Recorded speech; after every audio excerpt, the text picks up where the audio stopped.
ನಮ್ಮ ಕರ್ನಾಟಕದಲ್ಲಿ ಒಂದಲ್ಲ ಎರಡಲ್ಲ ಮೂರು ರಾಜಣ್ಣ ಭಯಂಕರ ಫೇಮಸ್.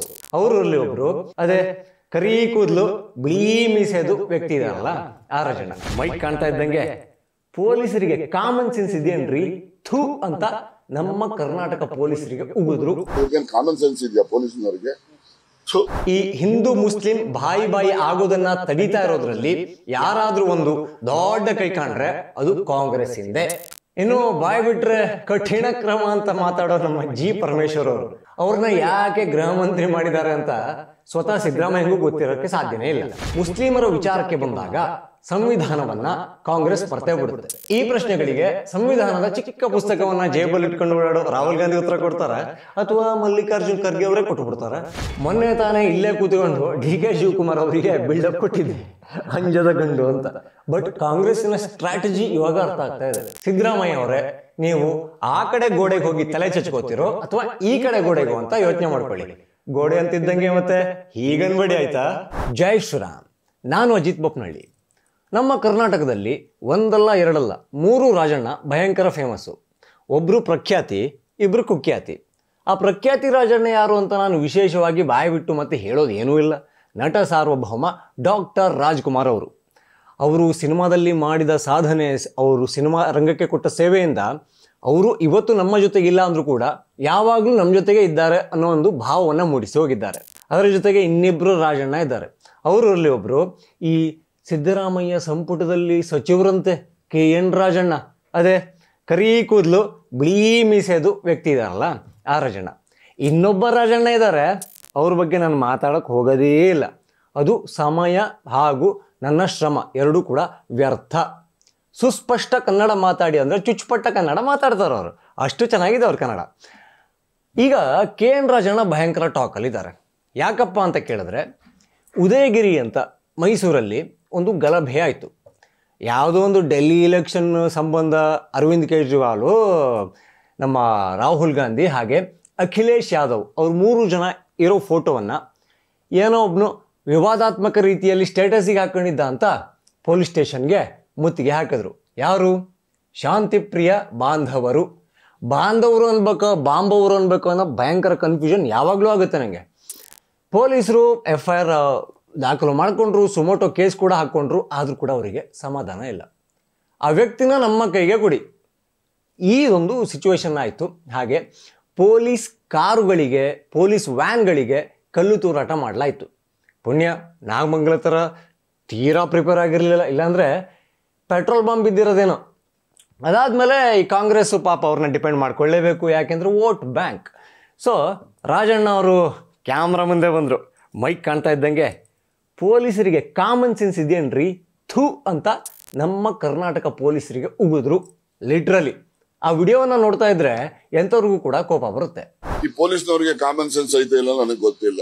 ಉದಯಗಿರಿ ಇರ್ತಕ್ಕಂಥದ್ದು 100% ಮುಸ್ಲಿಂ ಪಾಪ್ಯುಲೇಷನ್ ಏರಿಯಾ. ಅವನೊಬ್ಬನ್ ತಗೊಂಡೋಗಿ ಆ ಸ್ಟೇಷನ್ಗೆ ಯಾಕೆ ಕರ್ಕೊಂಡು ಹೋಗ್ಬೇಕು? ಬೇರೆ ಸ್ಟೇಷನ್ಗಳು ಇರೋದಿಲ್ಲ ಇವ್ರಿಗೇನು ಕಾಮನ್ ಸೆನ್ಸ್ ಇದೆಯಾ ಪೊಲೀಸ್ನವರಿಗೆ? ಇಷ್ಟು ದಿವಸ ಕರ್ನಾಟಕದಲ್ಲಿ ಅನ್ಕೊಂಡಿದ್ವಿ ನಾವೆಲ್ಲ ಜನಸಾಮಾನ್ಯರು, ನಮಗೇನಾದರೂ ಸಮಸ್ಯೆ ಆದರೆ ನಾವೆಲ್ಲಿಗೆ ಹೋಗ್ತೀವಿ? ಪೊಲೀಸ್ ಹತ್ರ ಹೋಗ್ತೀವಿ. ಆದರೆ ಈಗ ಪೊಲೀಸರಿಗೆ ಸಮಸ್ಯೆ ಆಗ್ತಾ ಇದೆ. ಅವರ ಕಾರುಗಳಿಗೆ, ಅವರ ಜೀವಗಳಿಗೆ, ಅವರ ತಲೆಗಳಿಗೆ ರಕ್ಷಣೆ ಇಲ್ಲ. ಅವರಿಗೆ ರಕ್ಷಣೆ ಕೊಡೋರು ಯಾರು? ಯಾರೂ ಇಲ್ಲ. ರಕ್ಷಣೆ ಕೊಡಬೇಕಾಗಿದ್ದ, ಪೊಲೀಸರ ಬೆನ್ನಿಗೆ ನಿಲ್ಲಬೇಕಾಗಿದ್ದ ಸರ್ಕಾರ ಕಲ್ಲು ಎಸೆದವರ ಜೊತೆಗೆ ನಿಲ್ತಾ ಇದೆ. ರೇ, ಅಲ್ಲಿ 90 to 100% ಮುಸ್ಲಿಮರೇ ಜಾಸ್ತಿ ಇರೋ ಏರಿಯಾದಲ್ಲಿರೋ ಸ್ಟೇಷನ್ನಲ್ಲಿ ಆರೋಪಿನ ಇಟ್ಟಿದಾರಲ್ಲ, ಅವ್ರಿಗೇನಾದರೂ ಸ್ವಲ್ಪ ಕಾಮನ್ ಸೆನ್ಸ್ ಬೇಡವಾ ಅಂತ ಹೇಳ್ತಾರಲ್ಲ. ಇವರೇ ಹಿಂದೂ ಮುಸ್ಲಿಂ ಬಾಯಿ ಅಂತ ನೋಡಿ ಅಂತಲೂ ಹೇಳ್ತಾರೆ. ಹಾಗೆ ಮುಸ್ಲಿಮರೇ ಜಾಸ್ತಿ ಇರೋ ಏರಿಯಾದಲ್ಲಿರೋ ಸ್ಟೇಷನ್ನಲ್ಲಿ ಆರೋಪಿನ ಇಟ್ಟಿದಾರಲ್ಲ ಅನ್ನೋದನ್ನು ಹೇಳ್ತಾರೆ. ಸೊ ಅವರು ನಮ್ಮವರು ಅಂತ ನಾವು ಘಂಟಾ ಅನ್ಕೋಬೇಕಾ? ಹೇಗೆ ಅನ್ಕೊಳ್ಳೋಕ್ಕೆ ಸಾಧ್ಯ ಇದೆ? ಅವರು ಹೇಗೆ ನಮ್ಮವರಾಗ್ತಾರೆ? ಅದು ಸಾಧ್ಯವೇ ಇಲ್ಲ. ಈ ಹಿಂದೂ ಮುಸ್ಲಿಂ ಬಾಯಿ ಆಗೋದನ್ನು ತಡೀತಾ ಇರೋದ್ರಲ್ಲಿ ಯಾರಾದರೂ ಒಂದು ದೊಡ್ಡ ಕೈ ಕಾಣ್ರೆ ಅದು ಕಾಂಗ್ರೆಸ್ ಹಿಂದೆ, ಅನುಮಾನವೇ ಬೇಡ. ಇನ್ನು ಬಾಯ್ ಬಿಟ್ರೆ ಕಠಿಣ ಕ್ರಮ ಅಂತ ಮಾತಾಡೋ ನಮ್ಮ ಜಿ ಪರಮೇಶ್ವರ್ ಅವರು, ಅಯ್ಯೋ ಹೋಮ್ ಮಿನಿಸ್ಟ್ರು, ಅವ್ರದ್ದಂತೂ ಹೇಳಬಾರ್ದು ಕೇಳಬಾರ್ದು. ಪಾಪ ಸಿದ್ದರಾಮಯ್ಯ ಯಾವುದೂ ಪೋಸ್ಟ್ ಕಂಡಿಲ್ಲ ಅಂತ ಅವ್ರನ್ನಲ್ಲಿ ಹಾಕಿದ್ರು, ಅಥವಾ ಈ ಬಾಂಧವರ ರಕ್ಷಣೆಗೆ ಅಂತಲೇ ಓಲೈಕೆಯ ಉತ್ತುಂಗವನ್ನು ದಾಟಿರೋ ಜಿ ಪರಮೇಶ್ವರ್ ಅವರಿಗೆ ಅದನ್ನು ಕೊಟ್ಟರೋ ಗೊತ್ತಾಗ್ತಾ ಇಲ್ಲ. ಅವರಂತೂ ನೋಡಬೇಕು, ಈ ಹಿಂದೂಗಳ ಮೇಲೆ ಲಾಠಿ ಚಾರ್ಜ್ ಆದಾಗ, ಅರೆಸ್ಟ್ ಆದಾಗ ಅದು ಕಾನೂನು ಪ್ರಕಾರ ಅಂತ ಮಾತಾಡ್ತಾರೆ.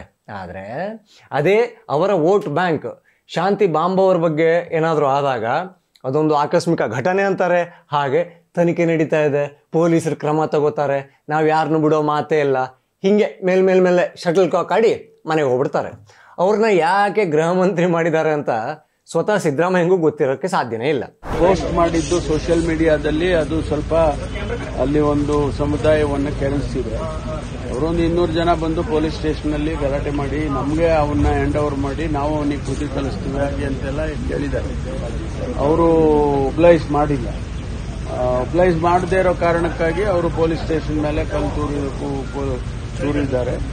ಆಗ ಪೊಲೀಸ್ನವರು ಟಿಯರ್ ಗ್ಯಾಸ್ ಎಲ್ಲ ಮಾಡಿ ಕಂಟ್ರೋಲಿಗೆ ತಗೊಂಡಿದ್ದಾರೆ. Everything is under control. ಅವ್ರನ್ನ ಯಾರು ಕಲ್ಲು ಹೊಡೆದಿದ್ರು ಅವ್ರನ್ನೆಲ್ಲ ಅರೆಸ್ಟ್ ಮಾಡೋದಕ್ಕೆ ಹೇಳಿದ್ದೀನಿ, ಅವ್ರ ಮೇಲೆ ಕ್ರಮ ತಗೊಳ್ಳಿ. ಮತ್ತೆ ಇನ್ನೊಂದು ದೊಡ್ಡ ತೆವಲು ಚಟ ಏನ್ ಬೇಕಾದ್ರೂ ಕರ್ಕೊಳ್ಳಿ, ಕಾಂಗ್ರೆಸ್ಸಿಗೆ ಇದೆ. ಸಂವಿಧಾನ, ಬಾಬಾ ಸಾಹೇಬ್ ಅಂಬೇಡ್ಕರ್ ಅಂತ ಮಾತಾಡ್ಕೊಂಡು ಓಡಾಡ್ಕೊಂಡು ಕೂಗಾಡ್ಕೊಂಡು ಎಲ್ಲ ಕಡೆ ಇರುತ್ತೆ. ಆದರೆ ಈ ಮುಸ್ಲಿಮರ ವಿಚಾರಕ್ಕೆ ಬಂದಾಗ ಸಂವಿಧಾನವನ್ನ ಕಾಂಗ್ರೆಸ್ ಮರ್ತೇ ಬಿಡುತ್ತೆ. ಅಂದರೆ ಸಂವಿಧಾನ ಒಂದು ಕಾನೂನನ್ನು ಭಾರತಕ್ಕೆ ಕೊಟ್ಟಿದೆ. ಆ ಕಾನೂನನ್ನು ಹಿಂದೂಗಳು ಪಾಲನೆ ಮಾಡ್ತಾರೆ. ಬಟ್ ಮುಸ್ಲಿಮರು ಮಾಡ್ತಾರ, ಅವರ ಧಾರ್ಮಿಕ ಭಾವನೆಗೆ ಧಕ್ಕೆ ಆದರೆ ಆ ಆರೋಪಿಯನ್ನು ಅವ್ರ ಕೈ ಕೊಡಬೇಕಂತೆ. ನಮ್ಮ ಧಾರ್ಮಿಕ ಭಾವನೆಗೆ ಧಕ್ಕೆ ಆದರೆ ನಾವು ಪೊಲೀಸಿಗೆ ಒಂದು ದೂರನ್ನ ಕೊಡಬೇಕು, ಅವ್ರ FIR ಹಾಕೋ ತನಕ ಕಾಯಬೇಕು, ಅವರು ಕ್ರಮ ತಗೊಳ್ಳೋ ತನಕ ಕೈ ಕಟ್ಕೊಂಡು ಕಾಯ್ತಾ ಇರಬೇಕು. ಅರ್ರೇ, ಈ ಮುಸ್ಲಿಮರಿಗೆ ಯಾಕೆ ಶರಿಯಾ ಕಾನೂನು ಸಂವಿಧಾನದ ಅಡಿಯಲ್ಲಿ ಬೇಕು? ಇದಕ್ಕೆ ಕಾಂಗ್ರೆಸ್ ಯಾಕೆ ಸಮ್ಮತಿ ಕೊಟ್ಟ ಥರ ಆಡ್ತಾ ಇದೆ? ಅವ್ರ ಏರಿಯಾಕ್ಕೆ ಹೋಗಬೇಡಿ, ಅವ್ರು ಜಾಸ್ತಿ ಜನ ಇದ್ದಾರೆ, ಈ ಥರ ಮಾತುಗಳು ಯಾಕೆ ಸಂವಿಧಾನವನ್ನು ಕಾಂಗ್ರೆಸ್ ಕಾನೂನಿನ ವಿಚಾರದಲ್ಲಿ ಪಾಲನೆ ಮಾಡ್ತಾ ಇಲ್ಲ? ಈ ಪ್ರಶ್ನೆಗಳಿಗೆ ಸಂವಿಧಾನದ ಚಿಕ್ಕ ಪುಸ್ತಕವನ್ನು ಜೇಬಲ್ಲಿ ಇಟ್ಕೊಂಡು ಓಡಾಡೋ ರಾಹುಲ್ ಗಾಂಧಿ ಉತ್ತರ ಕೊಡ್ತಾರೆ, ಅಥವಾ ಮಲ್ಲಿಕಾರ್ಜುನ್ ಖರ್ಗೆ ಅವರೇ ಕೊಟ್ಟು ಬಿಡ್ತಾರೆ? ಮುಸ್ಲಿಮರಿಗೂ ಗೊತ್ತಿದೆ, ಈ ರಾಜ್ಯದಲ್ಲಿ ಕಾಂಗ್ರೆಸ್ ಸರ್ಕಾರ ಇರೋ ತನಕ ನಾವೇನೇ ಮಾಡಿದ್ರೂ ಕೂಡ ನಮಗೆ ಅಪಾಯ ಬರಲ್ಲ. ಬರುತ್ತೆ, ಪೊಲೀಸರು ಪಾಪ ಅವರ ಮಾನ ಮುಚ್ಕೊಳ್ಳೋಕ್ಕೆ ಅಥವಾ ಮೀಡಿಯಾಗಳ ಬಾಯಿನ ಮುಚ್ಚಿಸೋಕೆ ಒಂದಿಷ್ಟು ಜನರನ್ನ ಅರೆಸ್ಟ್ ಮಾಡ್ತಾರೆ ಅಂತ ಅವರಿಗೂ ಗೊತ್ತಿದೆ. ಆದರೆ ಅರೆಸ್ಟ್ ಆದಮೇಲೆ ಏನಾಗುತ್ತೆ? 1 ತಿಂಗಳು 2 ತಿಂಗಳು ಸ್ಟೇಷನಲ್ಲೋ ಜೈಲಲ್ಲೋ ಇರ್ತಾರೆ. ಆಮೇಲೆ ಏನು ಮಾಡ್ತಾರೆ ನಮ್ಮ ರಾಜಕಾರಣಿಗಳು? ಪಾಪ ರೀ, ಅವ್ರು ಅಮಾಯಕರು, ಅವ್ರಿಗೆ ಏನು ಗೊತ್ತಿದೆ? ಏನೋ ಕಲ್ಲು ಕಾಣಿಸ್ತು ಹಿಂಗೆ ಎಸೆದ್ರು, ಆ ಟೈಮಲ್ಲಿ ಪೊಲೀಸ್ ಕಾರ್ ಅಡ್ಡ ಬರ್ಬೇಕಾ? ಅದು ನೀಟಾಗಿ ಗ್ಲಾಸಿಗೆ ಬೀಳ್ಬೇಕಾ? ಗ್ಲಾಸ್ ಒಡೆದೇ ಹೋಗ್ಬೇಕಾ? ಈ ಥರ ಸಮಜಾಯಿಷಿ ಕೊಡ್ತಾರೆ. ಜೊತೆಗೆ ಪಾಪ ನಮ್ಮವರು ಅನಕ್ಷರಸ್ಥರು ಅಂತ ಜಮೀರ್ ಅಹ್ಮದ್ ಖಾನ್ ಥರದವರು ಮುಂದೆ ಬರ್ತಾರೆ. ಅವರಿಗೆ ಈ ಅನಕ್ಷರಸ್ಥ ಪಟ್ಟವನ್ನು ಕೊಟ್ಟು ಅಮಾಯಕರು ಅಂತ ಹೇಳಿ ಬಿಡಿಸ್ಕೊಂಬರ್ತಾರೆ. ಜೈಲಿಂದ ಹೊರಗೆ ಬಂದ ಪುಂಡರಿಗೆ ಮಾಲೆಯನ್ನು ಹಾಕ್ತಾರೆ, ಸಹಾಯಧನ ಕೂಡ ಸಿಗುತ್ತೆ. ಶಾಲು ಗೀಲು ಹಣ್ಣು ಎಲ್ಲ ಅರೇರೇ ನೋಡ್ಬೇಕು. ಇವ್ರೇನಾದರೂ ದೇಶದ ಸಲುವಾಗಿ ಗಡೀಲಿ ಗುದ್ದಾಡಿ ಬಂದವರ ಅನ್ನೋ ಡೌಟ್ ಬರೋ ಥರ. ನೋಡಿಲ್ವಾ DJ ಹಳ್ಳಿ, KJ ಹಳ್ಳಿ, ಪಾದರಾಯಣಪುರ? ಪಾಪ ಆ ಪಾದರಾಯಣಪುರಕ್ಕೆ ಆಶಾ ಕಾರ್ಯಕರ್ತರು ಹೋಗಿದ್ದು ಏನಕ್ಕಾಗಿ? ಆ ಏರಿಯಾದಲ್ಲಿ ಇರುವ ಎಲ್ಲರ ಜೀವವನ್ನು ಕಾಪಾಡೋದಕ್ಕಾಗಿ. ಕೊರೋನಾ ಟೈಮ್ ಅದು. ಅಲ್ಲಿ ಒಂದು ಏನೋ ವದಂತಿ ಹಬ್ಬಿತು, ಆ ಇಂಜೆಕ್ಷನ್ ಹಾಕ್ಕೊಂಡ್ರೆ ಮಕ್ಕಳೇ ಆಗಲ್ವಂತೆ ಅಂತ ಯಾರೋ ಹೇಳಿದ್ರು ಅಂತ ಆಶಾ ಕಾರ್ಯಕರ್ತರ ಮೇಲೆ ಹಲ್ಲೆ ಮಾಡ್ತಾರೆ. ಅವ್ರು ಹಾಕಿರೋ ಟೆಂಟನ್ನು ಉಡೀಸ್ ಮಾಡ್ತಾರೆ, ಇಡೀ ಏರಿಯಾದಲ್ಲಿ ಬೆಂಕಿ ಹಚ್ತಾರೆ. ಅವರು ಅನಕ್ಷರಸ್ಥರು, ಅಮಾಯಕರು ಅಂತ ಟೈಟಲ್ನ ಕೊಟ್ಟು ಇವರು ಬಿಡಿಸ್ಕೊಂಬರ್ತಾರೆ. ಹುಬ್ಳಿ ಕೇಸ್ ನೋಡಿಲ್ವಾ? ಅಲ್ಲಿ ಈ ಸಂತ್ರಸ್ತರು ಪೊಲೀಸರೇ ಪೊಲೀಸ್ ಸ್ಟೇಷನನ್ನೇ ಧ್ವಂಸ ಮಾಡಿದ್ರು, ಪೊಲೀಸ್ ಗಾಡಿಗಳಿಗೆ ಬೆಂಕಿ ಹಾಕಿದ್ರು, ಕಲ್ಲು ಹಾಕಿದ್ರು. ಅವರನ್ನ ಸಿದ್ದರಾಮಯ್ಯ ಸರ್ಕಾರದ ಈ ಸಂಪುಟ ಇದೆಯಲ್ಲ, ಅದು ಅವರು ಅಮಾಯಕರು ಅಂತ ಬಿಡಿಸ್ಕೊಂಬಂದಿದೆ. ಇದಕ್ಕಿಂತ ವಿಧಿ ಬೇರೆ ಏನಾದರೂ ಇದೆಯಾ? ಮೊನ್ನೆ ತಾನೇ ಇಲ್ಲೇ ಕೂತ್ಕೊಂಡು DK ಶಿವಕುಮಾರ್ ಅವರಿಗೆ ಬಿಲ್ಡಪ್ ಕೊಟ್ಟಿದ್ದೆ, ಅಂಜದ ಗಂಡು ಅಂತ. ಬಟ್ ಕಾಂಗ್ರೆಸ್ಸಿನ ಸ್ಟ್ರಾಟಜಿ ಇವಾಗ ಅರ್ಥ ಆಗ್ತಾ ಇದೆ. ಒಂದು ಕಡೆ ತೊಟ್ಲನ್ನೂ ತೂಗು, ಇನ್ನೊಂದು ಕಡೆ ಚಿವುಟು ಅನ್ನೋ ಥರದಲ್ಲಿ. ಸೊ ಸಾಫ್ಟ್ ಹಿಂದುತ್ವವನ್ನು ಯಾವುದಾದ್ರೂ ಒಬ್ಬ ಮಾಸ್ ಲೀಡರ್ ಹತ್ರ ತೋರಿಸ್ಬಿಡು, ಬಾಕಿ ಕಡೆ ಈ ಮುಸ್ಲಿಮರ ಓಲೈಕೆಯಲ್ಲೇ ನಿನ್ನ ಜೀವನ ಕಳೆದುಬಿಡು. ಈ ಥರ ಆಗ್ಬಿಟ್ರೆ ಒಂದಿಷ್ಟು ನಮ್ಮಂಥ ಅಬ್ಬೆಪಾರಿ ಹಿಂದೂಗಳಿರ್ತೀವಲ್ಲ, ಅಂದರೆ ಯೋಚನೆ ಮಾಡೋ ಶಕ್ತಿ ಇರಲ್ಲ, ಇಂಥವೆಲ್ಲ DK ಶಿವಕುಮಾರ್ ಅವರು ಸಾಫ್ಟ್ ಹಿಂದುತ್ವನೂ ಇದೆ, ಕಟ್ಟರ್ ಹಿಂದುತ್ವನೂ ಇದೆ, ಅವ್ರು ಹೋಗಿ ಸ್ನಾನ ಮಾಡಿಬಿಟ್ಟಿದ್ದಾರೆ, ಸೊ ಅವ್ರು ಕಟ್ಟರ್ ಹಿಂದೂ, ಅವ್ರು ಯಾವ ಪಕ್ಷ ಆಗಿರಲಿ ಹಿಂದುತ್ವದ ಬಗ್ಗೆ ಇದ್ದಾರೆ, ಸೊ ಅವರಿಗೆ ಓಟ್ ಹಾಕ್ತೀವಿ ಅವ್ರಿಗೆ ಓಟ್ ಹಾಕೋದೇನಂತೆ, ಅವ್ರು ಇರೋದು ಕಾಂಗ್ರೆಸ್ ಪಕ್ಷ ಕೂಡ ಅವ್ರು ಹೇಳ್ದಂಗೆ ಕೇಳುತ್ತೆ. ಅವ್ರು ಏನಕ್ಕೆ ಅಂದರೆ ರಾಜ್ಯಾಧ್ಯಕ್ಷ, ಹಂಗಾಗಿ ಅವರ ಪಕ್ಷಕ್ಕೂ ಓಟ್ ಹಾಕ್ತೀವಿ ಅಂತ ಒಂದಿಷ್ಟು ನಮ್ಮಂಥ ದಡ್ಡ ಹಿಂದೂಗಳು ಓಟ್ ಹಾಕ್ಬಿಡ್ತೀವಿ. ಆ ಕಡೆ ರಾಜಣ್ಣ ಥರದವ್ರನ್ನ ಸಿದ್ದರಾಮಯ್ಯ ಸರ್ಕಾರ ಚೂ ಬಿಟ್ಟು ಈ ಮುಸ್ಲಿಮರ ಒಂದು ಶೀಲ್ಡ್ ಥರ, ಅವರಿಗೆ ಅಪಾಯ ಆಗಬಾರ್ದು, ಅವರ ವೋಟ್ ಬ್ಯಾಂಕ್ ಏನು ಡಿಸ್ಟರ್ಬ್ ಆಗಬಾರ್ದು, ಆ ಥರದಲ್ಲಿ ಕೆಲಸ ಮಾಡ್ತಾ ಇದೆ.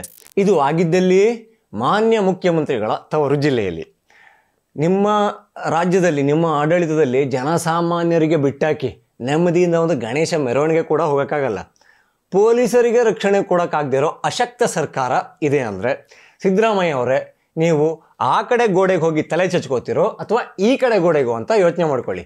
ಗೋಡೆ ಅಂತಿದ್ದಂಗೆ ಮತ್ತೆ ಹೀಗನ್ಬೇಡಿ ಆಯ್ತಾ. ಜೈ ಶ್ರೀರಾಮ್.